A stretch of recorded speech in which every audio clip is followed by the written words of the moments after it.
देखो ये मिरर फॉर्मूले वाले में कैसे होता है, delta F upon F square delta V by V square plus delta U by U square, ये इस पर क्वेश्चन भी बेस्ड है। ऐसी पैरेलल रेजिस्टेंस में सेम होता है आपका। एडिशन और सब्ट्रैक्शन में हम लोग मिनिमम डेसिमल प्लेस लेते हैं, वही मल्टीप्लिकेशन डिवीजन में मिनिमम सिग्निफिकेंट फिगर लेते हैं। सीरीज़ में ये याद रखना है कि जैसे डेल्टा आर इक्विवेलेंट है अपॉन आर इक्विवेलेंट, तो इसमें क्या होता है delta R one plus delta R two divided by full divided R one plus R two, ये इंपॉर्टेंट है, ये याद रखना है। देखो जैसे अगर ऐसे क्वेश्चन आएंगे, हम यहाँ पे वैल्यू निकाल लेंगे और हमें पूछा क्या है, यूनिट पूछा, अगर हमें बोल रहे 1 न्यूटन की वैल्यू बताए तो हम यूनिट करेंगे वैल्यू को ही बस जैसे 2/5 है तो 5/2 कर देंगे।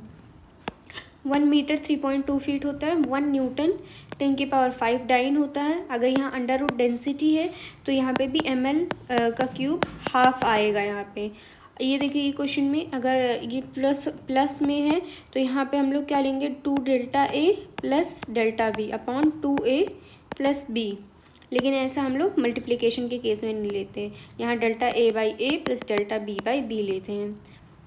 ऑर्डर ऑफ मैग्नीट्यूड देख लो, 0.5 से छोटा मतलब बड़ा और फिर इक्वल टू होता है और यहाँ इक्वल टू नहीं होता है। रैंडम देखो आपके सिस्टमैटिक एरर जो होते हैं वो क्या होते हैं, वो उसके एरर कांस्टेंट होते हैं, इंस्ट्रूमेंटल होते हैं एंड एनवायरनमेंट और ऑब्जर्वेशनल की वजह से होते हैं। और रैंडम एरर जो होता है उसमें एरर वेरिएबल होता है और यहाँ पे हम लोग को रिड्यूस करने के लिए एरर को रिपीटिंग ऑब्जर्वेशन लेना पड़ता है, ठीक है। उसके बाद यहाँ पे जैसे लिखा हुआ 5 डिवीज़न ऑन पिच, इसका मतलब क्या है कि पिच कितना है, 5 डिवीज़न ऑन पिच बोला है तो MSR जो होगा वो होता है पिच इंटू MSD होता है, पिच इंटू MSD होता है।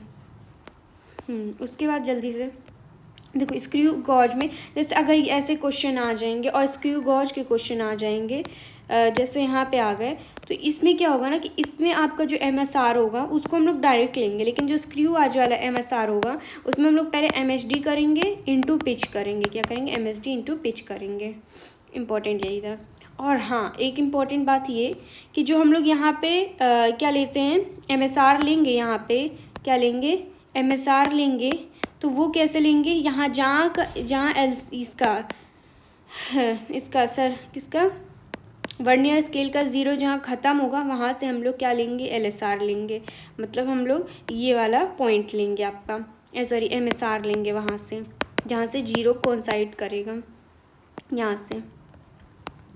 और 1 जूल बराबर 10⁻7 अर्ज होता है। 1 किलोवाट आवर 3.6 इंटू 10⁻6 जूल होता है। 1 डाइन 10⁻5 न्यूटन होता है। और क्या याद रखना है, ये क्वेश्चन में बहुत ईजी था, हम LC निकाल लिए थे। LC हमारी कितनी आ रही थी 0.5 सॉरी LC कितनी आ रही थी 0.01 mm आ रही थी। हमें पूछा है परसेंटेज रीडिंग क्या होगी, तो क्या ये करना है LC डिवाइडेड बाई जो रीडिंग हमें दी गई है, रीडिंग दी गई है 2.5, तो हम लोग 2.25 जो भी दिया गया है रीडिंग उसको कर लेंगे और इंटू 100 कर देंगे। यहाँ देखो कह रहा है zero error of vernier scale lies कर रहा है between 30 and 31 division of main scale, तो इसमें हम लोग जो MSR लेंगे वो कितना लेंगे 30 लेंगे, ठीक है 30 लेंगे। उसके बाद है हाँ जो मैंने यहाँ पे बताया कि इसमें आपको MSR लेने के लिए MSD इंटू पिच करना पड़ता है। अगर बोल रहे अबव रेफरेंस लेवल है तो यहाँ पे हम लोग ज़ीरो एरर क्या लेंगे नेगेटिव लेंगे और जो आंसर रीडिंग में आएगा उसको हम लोग पॉजिटिव करेंगे। कह रहा चूज़ इनकरेक्ट, तो इनकरेक्ट ये है कि जो डायमेंशन है कह रहा डिराइव क्वांटिटी का is never 0 in any base quantity, तो ये बात गलत है क्योंकि तुम खुद देखो L(t⁻⁻1) वेलोसिटी में m तो है ही नहीं आपका, तो ये बात गलत है। ज़ीरो एरर इंस्ट्रूमेंट में क्या होता है सिस्टमैटिक एरर होता है। देखो इस क्वेश्चन को कैसे सॉल्व करना है, जैसे दिया गया है 4 ग्राम पर सेंटीमीटर क्यूब, हमें बहुत सारी मतलब यूनिट की वैल्यूज़ दी गई हैं इस तरीके से, तो यहाँ पे N2 इज इक्वल टू जितनी यूनिट की वैल्यू दी गई है वो निकालेंगे और N2 निकाल लेंगे, ठीक है। वो MSR MSD वाला याद रखना है। यहाँ देखो जब डेल्टा R मीन निकालेंगे ना तो यहाँ पे कभी भी नेगेटिव भी आएगा ना तो हम सबको ही पॉजिटिव करेंगे। यहाँ R मीन जो होता है वो मोस्ट इक्विवेलेंट होता है और डेल्टा R मीन जो होता है वो होता है मीन एब्सोल्यूट एरर होता है। क्या होता है मीन एब्सोल्यूट एरर, और यहाँ पे डेल्टा R जो होता है वो एब्सोल्यूट एरर होता है। क्या होता है एब्सोल्यूट एरर।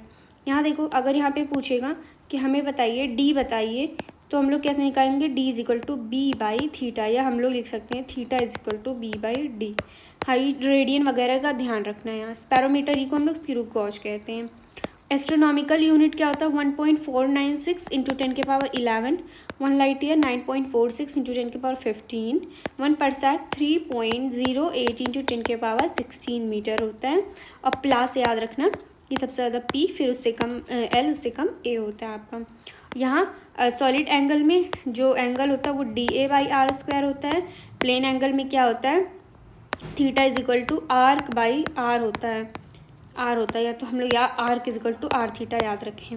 ये क्वेश्चन पेपर में आया था, X is equal to A minus B और परसेंटेज एरर पूछा, तो इसको कैसे करेंगे, delta A upon A minus B plus delta B upon A minus B, ठीक है, इसको ऐसे करेंगे। यहाँ देखो कह रहा पैरेलक्स मेथड है, यूज़ किया जाता है for measuring distance nearly stars को, सिर्फ नियरली स्टार्स को ही यूज़ किया जाता है मेज़र करने के लिए पैरेलक्स मेथड। वो इसलिए कि जैसे जैसे डिस्टेंस हम लोग बढ़ाते जा रहे हैं वैसे वैसे एंगल जो है वो डिक्रीज़ करता जाता है, इसलिए उसको हम लोग सिर्फ नियरली स्टार्स के लिए यूज़ करते हैं। मोस्ट प्रिसाइज वो होगा जिसमें सबसे ज़्यादा आपकी एलसी पाई जाएगी। यहाँ पर देखो number of observation systematic error का 12 दिया गया है, तो 20 ऑब्जर्वेशन में पूछा है, तो सेम ही होगा आपका वो। यहाँ बोला पॉजिटिव 0 एरर, तो इसका मतलब वो बिलो में है, और अगर नेगेटिव, अगर बोले अबाव, तो वो नेगेटिव 0 एरर है। और ये phi is equal to H upon E square, ये याद रखो।